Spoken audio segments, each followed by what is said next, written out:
Let's start, of course, with the first one in the Below. Bills 2-0, Jags 0-2. Josh Allen, despite the start, he knows they've had problems with the Jaguars the past couple of years, Scotty. Some really bad losses to this team. Here's Allen. You know, their front seven, they get after it. They got two really supreme edge rushers. I'd even go out and say three. No, they don't. You know, the last couple times we've played them, they've gotten the best of us. Taking that into account, obviously a new D coordinator there, but they're flying around. They're playing real solid together. Defense got guys with a lot of motor, and they don't let up. So we're gonna have our hands full, but good week of practice and put our best foot forward out there Monday night. You know, I think the Bills should win.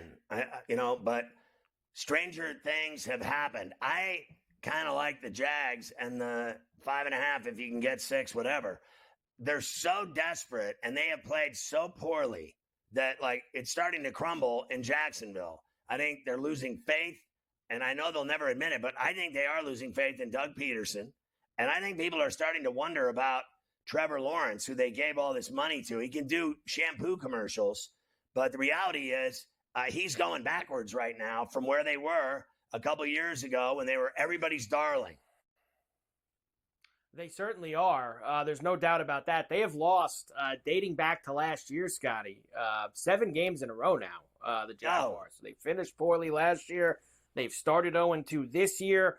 I'm going to pass on Peterson because I don't want to hear from him anyway. You mentioned those 5.5 and the 6. It's actually gone down now here a couple of hours before kickoff. We are looking at 4.5 now. Bills minus 4.5 with a 46.5 total. I got no problem. I don't want to touch the line tonight, Scotty. You know how I operate. I want the Bills to win the football game. I would be dangerous with them laying that number just because they have had issues with this team in the past. And we've already seen yesterday 0-2 teams playing very desperate here this weekend, and the Jaguars are another one of them.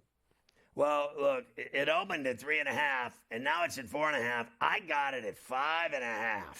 Now, maybe I'm imagining things that it went to 6. It could have somewhere, but I got it at 5.5. And, you know, I'm not really feeling good about it because, A, I think your Bills are pounding it and looking good, and everything's back to normal with Buffalo. They're winning. And then the reason I did it was because I honestly think, and I know I said earlier, my partner that I do a lot of this with, he's on the commodes at that 7.5. And I am on the Bengals beating their ass tonight. And I hit a lot of games Sunday, and I was only at one that I cared about, but I hit a lot of bets. So I think the Bengals win their first game going away. I said to somebody today in the airport, they should have beat Kansas City. They blew it. They fumbled a ball late in the fourth in a game that they had in the bag. And when you make huge mistakes in money time, it always ends the same way, poorly. Bengals are 7.5 right now with a 46.5 as well. So same total for both games, 7.5 for the Bengals in that one. I do have for you, I got the most bet player props for you too. For the Bengal game, Cook under 16.5 receiving yards, Allen over 233 passing yards, Thomas over 41.5 receiving yards, Allen under 1.5 passing touchdowns, and Kincaid over 38.5 receiving yards. Most bet player props for that game. I like the Kincaid. And what's the number for Allen? 233? Yeah, that 233.5 for the passing yards. Yeah, listen, there's better props out there. These are the most bet props by the guy that puts out the most props of anyone on earth. And God bless him for it, but there's way better bets out there. I'd rather bet on Cook running the ball than catching it. And these are his favorite prop bets in the public's that bet there. Let's stop with these are everyone's favorite prop bets. Do you know how many houses of ill repute there are? Good. Last night, I did tweet it out beforehand. A couple of the listeners did ask, and we hit Drake London with the primetime game for a first tutty at 11-1, so we had ourselves a nice hit there. The first tutties in the primetime games have been very good to us, and we have 2 of them tonight, so we're going to try to get this done. So 2 games, Scotty, which means double the action. I give you 3 from each. to try to get us cooking here. Let's go. From the Bills and the Jaguars side of things, Kincaid hasn't scored yet.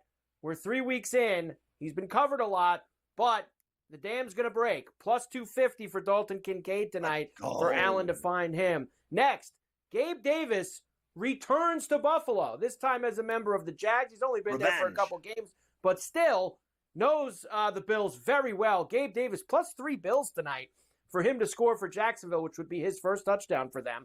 Next, in the Cincinnati game, Terry McLaurin. Target share up last week. They got him more involved, but he didn't find the end zone. We played him last week. We didn't hit it. This week, we do hit it. Plus 290 for Terry McLaurin for Daniels to find him in Cincinnati. Mike Gesicki, Mike G, plus 400. Burrows liked him. Looked at Gesicki a lot so far over the first couple games. Plus 400 there. Now the first tutties. Whoa. One safe and one deep shot, okay? The safe one is Jamar Chase, who I believe also tonight, Scotty, will get involved in a big way. Plus 700 for Jamar Chase to score the first tutty. In the Bill game, though, I am going deep down the board. Dawson Knox, for whatever reason, in primetime games, big moments, seems to be around the end zone.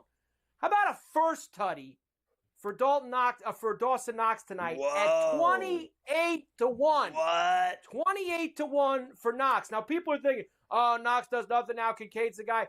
Wrong. Knox, good snap count, good targets the first couple of weeks. He's out there. It's possible. Josh is looking for everyone. And for a guy who's going to be very involved at 28 to 1, I'll take my shot there, Scotty. And he's 6 to 1 anytime, too. So if you want to play Knox also anytime, we could do that as well. Yeah, I'll put your boy Cook on the board as well for the Bills. And, look, I think tonight all of that you have up there is beautiful. And I even like the 2,800. If that hits, I am going to freak out. 2,800. Yeah, you've already won one, 2 weeks ago for $1,000. And now you're going into the stratosphere. Like, look at this, 2,800. I mean, and then Davis going back to make some money for us with the Jags against your Bills, the former Bill, no pun intended. So I don't know about Gesicki. I hope you're right. I thought he's kind of dropped off a little bit. I know they throw to him a little bit, but I liked him better in Miami, and then he's had some injuries and everything else. I've seen him make some catches against the Chiefs, but let's see if he can get in the end zone tonight. I think that game in the jungle, they either win tonight or their season's over. They better win, as far as I'm concerned. They better win tonight. I need Cincinnati to win that game, Scotty, one way or the other. All right, lots of college. You were just talking to Bill. I want to try to get through as much as I can because I got baseball to get with you as well before we get out of here today. All right, Michigan beat USC 27-24.